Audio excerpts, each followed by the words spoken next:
Assalamu alaikum wa rahmatullahi ta'ala wa barakatuh.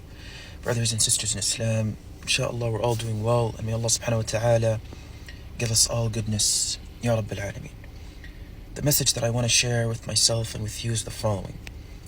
Brothers and sisters in Islam, do not ever have high hopes in life, and do not ever put your hope in this world, in the things that you have, the circumstances that you are currently in, and anything else that gives you the ability to become the ever more thankful and the ever more content and happier about yourself and about your current day-to-day living.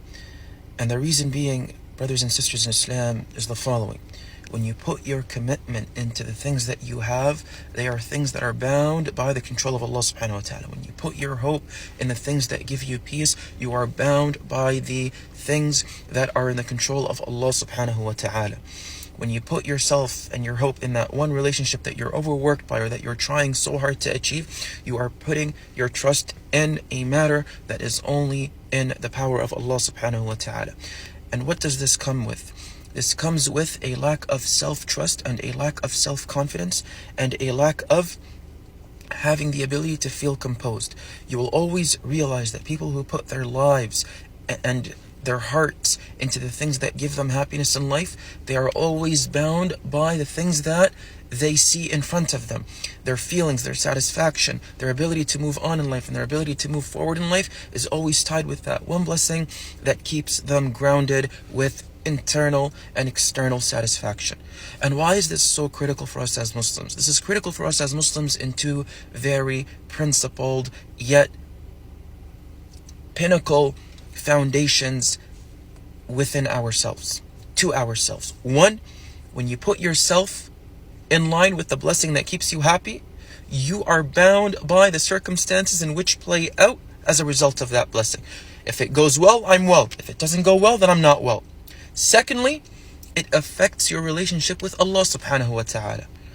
It allows for you to become an individual that only comes to Allah when the blessings from Allah give you what you want. And when they're not giving you what you want, then that gives you a reason to not turn to Allah subhanahu wa ta'ala, and even worse, blame Allah and turn away from Allah once and for all.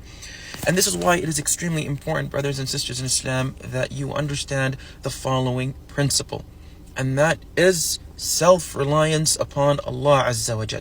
That you are not in control, and no matter what you feel of the goodness that the blessings give you, do not put your trust in them. Rather, put your trust in Allah subhanahu wa ta'ala, that will play out the natural course of how He wants that blessing to benefit you.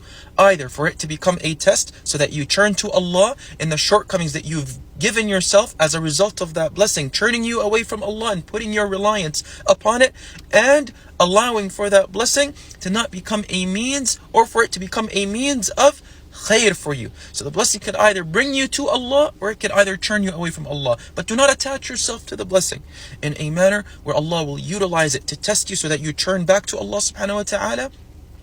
And also on top of that, do not become connected with that blessing, even though it is continuously giving you the things that you want, the happiness that you want, the satisfaction that you want, the internal peace and composure and calm and ambience. Do not look at it that way, because once it goes wrong, then shaitan will come to you and tell you, well, it's been going so well.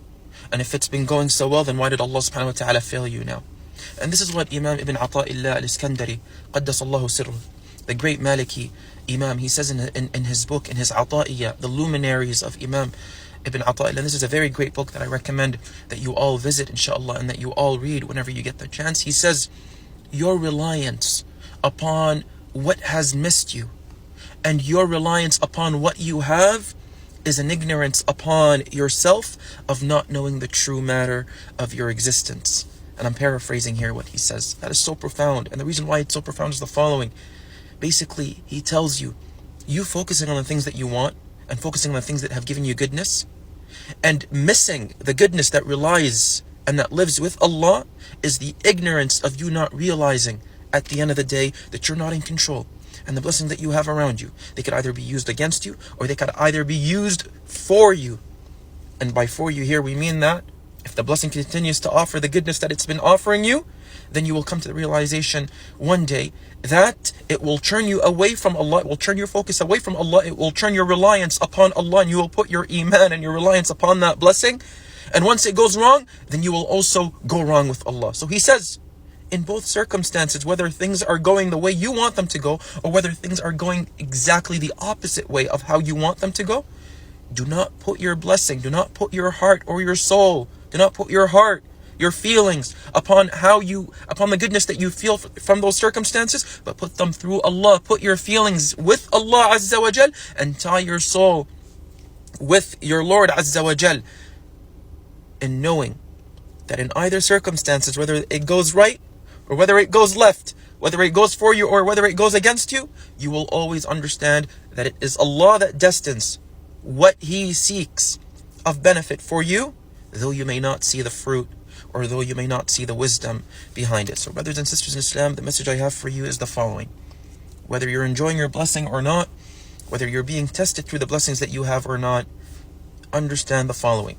Take yourself away from the blessing, whether it's benefiting you or whether it's testing you, and put your heart with Allah by realizing, put your heart with Muhammad sallallahu alayhi wasallam, alayhi salatu wasalam wa barik, in realizing that with the Prophet Muhammad being in my heart, and his remembrance being moist upon my tongue, and his life being a part of my life, I will always have the best stability that anyone can ever aspire to have. And when your soul is taken away from the blessing and tied with Allah, you will always realize that it is Allah that I return to, and it is Allah that I will always remain content and satisfied with, according to how He sees that blessing best befitting for its course upon me this moment.